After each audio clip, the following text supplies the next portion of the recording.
Hello everyone, welcome to our channel. ಇವತ್ತಿನ ವಿಡಿಯೋದೊಳಗೆ ಹಸಿಮೆಣಸಿನ್ಕಾಯಿ ಚಟ್ನಿ ಮಾಡಿ ತೋರಿಸತ್ತೀವಿ. ಇದನ್ನು 5 ನಿಮಿಷದೊಳಗನ ಮಾಡ್ಕೋಬಹುದು. ಭಾಳ ರುಚಿಯಾಗಿರ್ತೈತಿ.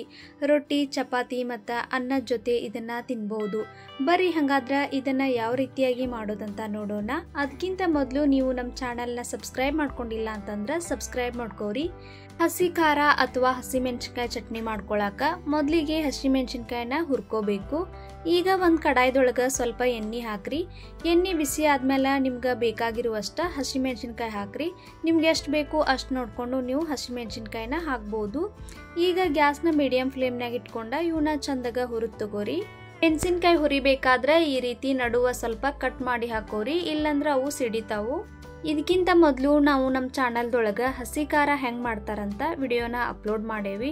ನೀವಿನ್ನೂ ಆ ವಿಡಿಯೋನ ನೋಡಿಲ್ಲ ಅಂದ್ರೆ ಹೋಗಿ ನೋಡ್ರಿ. ಇದು ಅದಕ್ಕಿಂತ ಸ್ವಲ್ಪ ಡಿಫ್ರೆಂಟ್ ಆಗೈತಿ ನೋಡ್ರಿ. ಈ ರೀತಿ ಸ್ವಲ್ಪ ಇವು ಕಲರ್ ಚೇಂಜ್ ಆಗಬೇಕು, ಸಿಪ್ಪಿ ಉಬ್ಬಿದಂಗೆ ಆಗ್ತಾವು. ಅಲ್ಲಿವರೆಗೂ ಇದನ್ನು ಚಂದಾಗ ಹುರಿದು ತಗೋಬೇಕು. ಇವು ಸ್ವಲ್ಪ ತಣ್ಣಗಾದ್ಮೇಲೆ ಇವನ್ನ ಗ್ರೈಂಡ್ ಮಾಡಿ ತಗೋಬೇಕು.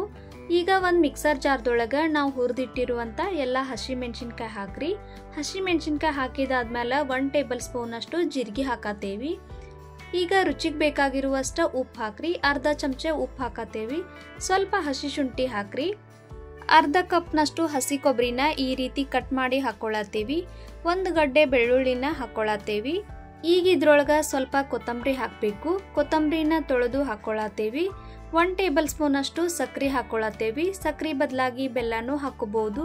ಇದನ್ನು ನೀರೇನು ಹಾಕದೇನೆ ಇದನ್ನು ಮಿಕ್ಸರ್ ಮಾಡ್ಕೊಂಡು ಬರಬೇಕು. ನೋಡ್ರಿ, ಇದನ್ನು ಈ ರೀತಿ ತರಿತರಿಯಾಗೇ ರುಬ್ಕೋಬೇಕು. ಇದ್ರಾಗ ನೀರದು ಏನು ಹಾಕಬೇಡ್ರಿ. ನೀರು ಹಾಕಿದ್ರೆ ಇದು ಜಾಸ್ತಿ ದಿನ ತಡೆಯೋದಿಲ್ಲ, ಕೆಟ್ಟು ಹೋಗ್ತೈತಿ. ಈ ರೆಸಿಪಿನ ನಿಮ್ಮ ಮನೆ ಒಳಗೆ ಟ್ರೈ ಮಾಡಿರಿ. ಟೇಸ್ಟ್ ಅಂತೂ ಸೂಪರ್ ಆಗಿರ್ತೈತಿ. ರೆಸಿಪಿ ಇಷ್ಟ ಆಗಿದ್ರೆ ವಿಡಿಯೋಗೊಂದು ಲೈಕ್ ಕೊಡ್ರಿ. ಹಂಗೆ ನಮ್ಮ ಚಾನಲ್ನ ಸಬ್ಸ್ಕ್ರೈಬ್ ಮಾಡ್ಕೋರಿ. ಮುಂದಿನ ವಿಡಿಯೋದಲ್ಲಿ ಸಿಗ್ತೀನಿ. ಅಲ್ಲಿವರೆಗೂ ಬಾಯ್, ಟೇಕ್ ಕೇರ್.